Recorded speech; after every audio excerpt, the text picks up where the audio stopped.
Greetings. So I was recently having a conversation with someone who feels fairly confident that Arabic appears on the pews at First African Baptist Church in Savannah, Georgia.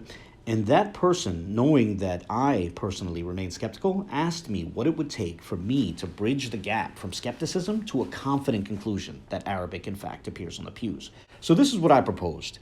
We know that there's a pew that has markings that look a bit like the Arabic phrase ilahinnas, or perhaps, as a couple of scholars proposed independently of one another, more expansively, it could read Annas ilahinnas. Those would be three words from the last chapter of the Quran.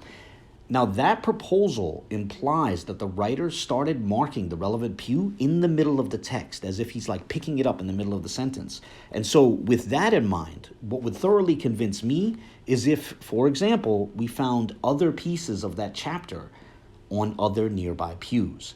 So for a completely hypothetical example, if we found a pew nearby which had markings that resembled Qul a'udhu birab, say I seek refuge in the Lord, and then we found another pew nearby that had the words An-Nas and Malik in succession, I would see those three pews as fitting together, and I would confidently conclude that someone wrote a significant part of the last chapter of the Quran, Surat An-Nas, across multiple pews.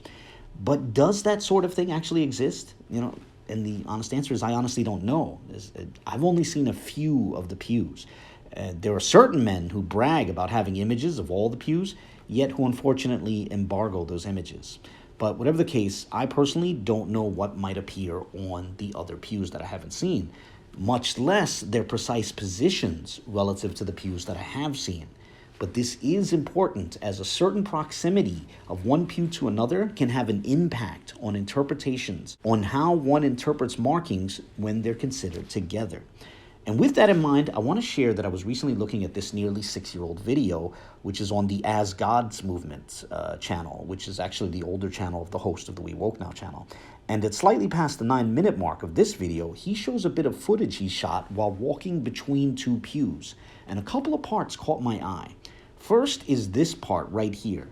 In a moment, we're going to look at his close-up of the pew on the right, but after that, we're going to swing back to this point to look at this pew on the left, which is right next to it. But with that, let's continue with the clip as he zooms in on the pew on the right. Now, when I saw this, I was intrigued by the markings at the top. If we rotate this pew 90 degrees to the right and we attempt to propose a reading from right to left, the starting marks initially look to me like the Arabic alif lam alif. Of course, that raises a question of what comes immediately after that. You see, the marking immediately to the left has clear stops and starts, leaving me to wonder if that was due to difficulties with scratching into the wood, or if the dots were intended. And if the dots were intended, how many? And I'll actually propose some of the other possibilities in the comment section, a pinned comment perhaps. But whatever the case, I ultimately arrived at a different thought, right? And that's it, that maybe the stops and starts were unintentional due to difficulties with, scratching into the wood. And I thought to myself, what if the person initially tried to write alif lam ha? But suppose they intended to write the word Allah. So this would be the word Allah misspelled. It would be missing a lam. And this is actually a feature that's found in some of the examples of Arabic written by slaves in the Americas. For example, for those who recall the text of surat al-Ikhlas, which was written by a Mandingo slave in Haiti in the 1700s, he consistently spelled Allah with only one lam. But suppose the person who made this marking caught his mistake, which is to say, suppose he initially spelled Allah, alif lam ha, and then realized that he misspelled it, and then added in the second lam afterwards as a correction. And that would sort of explain the features of this text if the second lam was added after the fact. But whatever the case, on this proposed reading, we would have the word Allah. And it does look like the word Allah somewhat. Now, in a vacuum, that's one sort of speculation. But it can feel like a speculation of a rather different sort if we interpret it together with another pew in close proximity to it. So with that, I'd like to rotate our view of this pew back right side up, and then pull back to that view where we could see it together with the pew behind it. Now, do you recognize that pew on the left? It might be a little hard to see on some devices, so I'll brighten the image a bit. I hope others can see these two pews right next to each other, as the juxtaposition is what makes this intriguing and interesting for me. That pew on the left is this pew, which has been discussed in previous videos. It looks like it might have the Arabic phrase La ilaha illallah sloppily scratched into it. Now, some may recall that the Harvard linguist Boubacar Diakite had proposed that precisely La ilaha illallah appears on one of the pews, and I think this pew is the most likely candidate for that reading, at least in light of what I've seen. However, some might also recall that Diakite also proposed that the phrase Muhammad Rasulullah appears on the pews as well. But where might that be found? You see, prior to this week, I could not think of anything remotely close to that in the images that I had seen. But again, I've only seen a few of the pews, so who knows? But with that in mind, as we look at this pew on the screen, we should ask this question: what might the unmarked portion on the right be?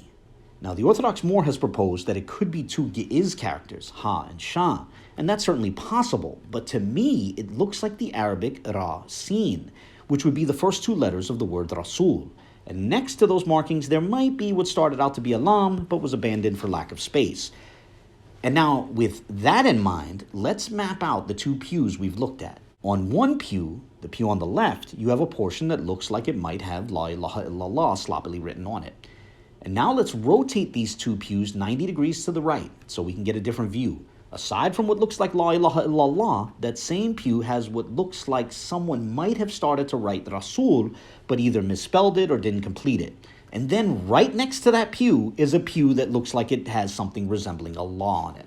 Now I want you to think about this. By itself, the Rasul proposal would be hard to take seriously, as only the first two letters are clear in such a reading. But in conjunction with what else appears on this pew and the next pew, this speculation suddenly gains plausibility. Now, to be clear, this remains speculative, but it nonetheless seems a bit more plausible. It looks at least possible that someone sloppily scratched La ilaha illallah into a pew and then wrote Rasulullah across two pews, though not quite having space for the completion of the word Rasul. Now, let's set these pews back right side up and ask this question: what else might appear on nearby pews? Here's a completely hypothetical scenario. What if another nearby pew has something vaguely resembling Muhammad on it? What if these were the pews that Boubacar Diakite had in mind? What if he saw La ilaha illallah on one pew and Muhammad Rasulullah scratched across multiple pews? Now again, this is purely speculative, but it highlights the need to get all the images of the pews publicly available and also to get their locations mapped out so that multiple people can analyze them and interpret them together. And even without this hypothetical guess that something resembling Muhammad might appear nearby, just the proximity of one set of markings resembling La ilaha illallah to another couple of markings that sort of resemble Rasulullah is very interesting. Honestly, I find it intriguing. But for those who might be triggered by the name Muhammad, we can consider other possibilities. What if something other than Muhammad appeared on a nearby pew? What if collectively it wound up looking like Musa Rasulullah, Moses is the messenger of God, or Isa Rasulullah, or Yasul Rasulullah, variations of Jesus as the messenger of God, right? There are all sorts of possibilities when we're speculating in a vacuum, but we might make a lot more progress if we had more information. And this is why there's a need for all the pews to be photographed, cataloged, and mapped so that multiple eyes can not only interpret individual pews, but also interpret multiple pews relative to each other in light of their precise locations and proximities to each other. Food for thought. But on that note, I'll close this video here. As always, I look forward to any comments, questions, or criticisms. Objections are most welcome, so feel free to share your thoughts, whether positive or negative, and God bless.